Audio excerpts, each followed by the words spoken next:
I mean, so why don't you think that Bode George is just there in PDP, just hanging on and waiting for the right time before he actually moves to the ADC? Because if you would have seen those leaders who moved to the ADC, those are very, very top people, including Shelley, like you talked about, former PDP state chairman.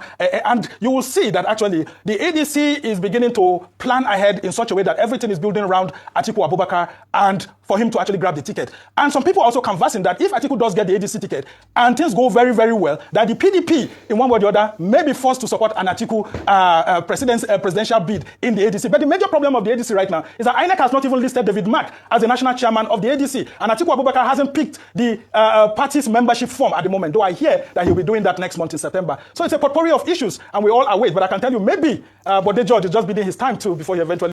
This is one that yes, concerning 2027 election, you understand? I know say Atiku don't go, he don't decamp to ADC, you understand? For the ticket, you understand? So we can listen to what this Sambo talk. He said PDP might force to back Atiku, you understand? Because the way PDP they go now, you get a good reach, all of them go decamp. They go decamp. Well, we cannot talk too much. We cannot listen to them. I'm not here with it. Please also can you share this video. Also drop your thoughts in the comment section. Please know the lightweight, and it doesn't really command the sort of influence he's trying to peddle around. And so they say he can't be a decider for Peter Obi as to what should happen or not happen. But that actually has some point here. I mean, it could be that he's already seen the signals that Peter Obi cannot win the ADC's presidential primaries. That's why he's urging him to come back to the Labour Party. But then the question is, which of the Labour parties should Peter Obi come back to? Because despite the Supreme Court judgment and then, of course, a Federal High Court judgment, the Labour Party is still being divided. We've seen an injunction, a court injunction coming from a court in Nasarawa State say insisting that candidates of the Labour Party from Abure's faction should be taken by INEC. But well, INEC has not taken a decision on that. And so what still applies right now is that Abure is not the national chairman of the Labour Party for now. So but it's left for INEC to decide whether he is or not. And if he becomes the national chairman, will an Abure allow Peter Obi to come back and get the ticket of the party? And who are those? There are some people who are saying that Peter Obi must stand for a contest in the Labour Party, if indeed that will happen. Can people like that mobilize enough votes for Peter Obi if he does become the candidate of the party, considering that he lost his polling unit, his ward in the last election? So people are saying that, I mean, if that really means well for the country, that he should support an opposition coalition. And with Atiku Abubakar insisting that he's going to be in the race, well, it's a really, really tough challenge for them. But I can tell you that it's a huge challenge ahead for both the Labour Party and the ADC. Because if Peter Obi does stay in the Labour Party, can he garner the requisite votes? Wouldn't he give the support to what I said earlier, that there are some northern leaders who actually want Peter Obi to be in the Labour Party and contest on that platform, and you have Atiku Abubakar being on the ADC, Bola Tinubu in the APC and all of that, so that the southern votes will be divided more, and then Atiku can see how he can have more votes from the north, and then either Atiku wins by a slim minority or they go into a runoff, and then of course it will be a huge decider. On the issues that we have in the PDP, the Tommy Kimi-led committee report is one that had been on. Don't forget people like Otom had been summoned to come and appear before the committee at the Legacy House of the party in Abuja here, but he didn't. And so, yeah, I mean, Makinde seems to have been repentant, and he's saying that, look, the PDP must stand as a strong party. If you had heard his comment last week, he had said that if you review the outcome of the by-elections that were held, the PDP, where he didn't win, came second in most of the places. And so PDP is still like a darling of the Nigerian masses, and so the party must be put in top shape. He has been putting all resources together to ensure that the party is brought in place. And you will say that he has really done well, because he supported President Bola Tinubu in the 2023 general election as someone who comes from the southwest, wanting to do what Yoruba people call Yoruba Parakpo. That's unity of the Yoruba people to deliver President Bola Tinubu, including against his own candidates in the senatorial and House of Rep elections. But what did Bola Tinubu do? Did Bola Tinubu pay him back in his good coin? He didn't. No appointee from Oyo State into the Bola Tinubu presidency. And how did he reward them in Oyo State? He brought someone from the Accord Party to be the minister from that state. That is Adebayo Adelabu, who is the Minister of Power. Not even from PDP or from the APC. And so it's time for Seyi Makinde to also want to pay back to President Bola Tinubu. And you would have seen that from the Ibadan North Federal Constituency election that happened. Seyi Tinubu wants to be his own man, and he wants the ticket of the PDP too to show President Bola Tinubu that he can make an inroad into the 2027 presidential poll. Anyway, let me just quickly correct some things. Benkele Mess was APC on loan to Accord. So that was an APC person that President Tinubu brought into his cabinet. In fact, it was the candidate for governorship of APC in the last election. It was because he had a squabble with the person that became the candidate of APC. So he's still an APC person through and through. So Accord was just a loan. Of Accord Party. It was just a loan fringe party. He went on loan. You know, when the player goes on loan, he's still owned by the parents' club. So he's still owned by APC. So he just went on loan to Accord. But are we justifying hypocrisy by saying Seyi Makinde is repentant? A man that went against the grain of his own political party. What happened to being a party man through and through when it doesn't favor you?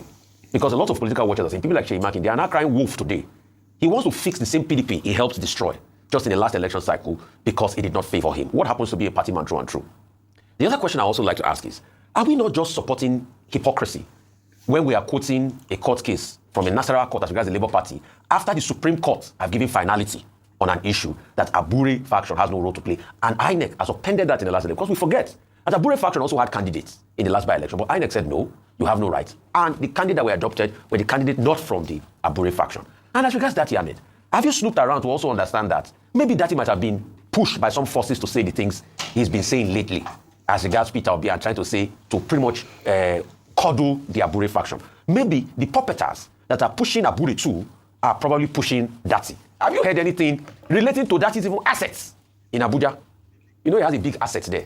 Have they been looking at him somehow based on his assets that he has in Abuja? Sources are talking. Well, very interesting perspective you brought in place. I mean, there are talks here and there that there's an APC wing of the Labour Party, and then, of course, an obedient wing of the Labour Party. And we've seen those influences here and there, because some party insiders are actually accusing Dati Baba Ahmed of wanting to actually swing to the APC thinking of what the Labour Party should be ahead of the 2027 general election. But while he insists that he's still a dominant force and that he remains committed to Peter Obi, and that Peter Obi can only contest the election if he remains in the Labour Party, because if he does go to the ADC or PDP, there's no how he's going to get any of the ticket. Well, he may have his own point, because like I keep insisting, Peter Obi has never won any, political presidential primary of any major political party.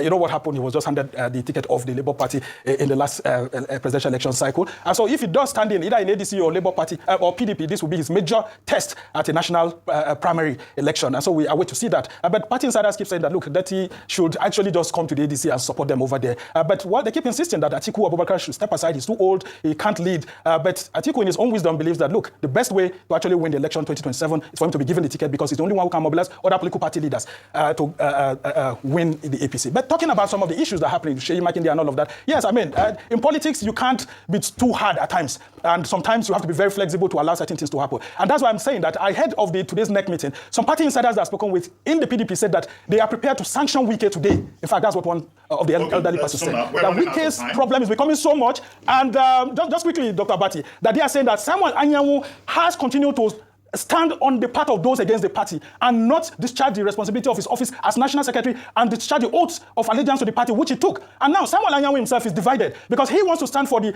Imo State governorship election, and the party's structure in Imo State, he wants to appropriate it. Now, I've heard that he has said that he wouldn't want to betray his friend, Nyesom Wike, for the second time again, like he did last time in 2022 when he signed Atiku Abubakar's papers to INEC when Atiku emerged as the party's candidate. And so he's divided whether to go with Wike or to continue to maintain his position as the National Secretary and go with the party and sign the document so that, he doesn't make things hard for himself. So this is a very dicey situation. And if he doesn't take the right decision, I also hear that the NEC may take some strong decisions against the National Secretary of the party for not signing a letter to INEC for the convention to hold in November. Now, I don't want you to overrun as you did last week, but just two quick things. The first is that we should be soft on Dr. Dati Ahmed. 2027 politics is still developing. Maybe there are peculiar situations that will still need to be accommodated, and those peculiar situations, we need to reveal their nature. If a man says, well, I'm still watching, I think the responsibility of the main party, the ADC, as it now is, will be to further, discuss with him. But I don't know whether you are going to be at the NEC meeting of the PDP today. Please, if you see Chief Olabode George there, please remind Chief Olabode George that in Lagos, this last weekend, almost all the big persons that are with him in Lagos, they are ported to ADCO. Whether it's Adams or it's Chief Raman Owokuniro or Shele. Dr. Abimbola Ogunkelu or Captain Tunji Shele, over 5,000 of them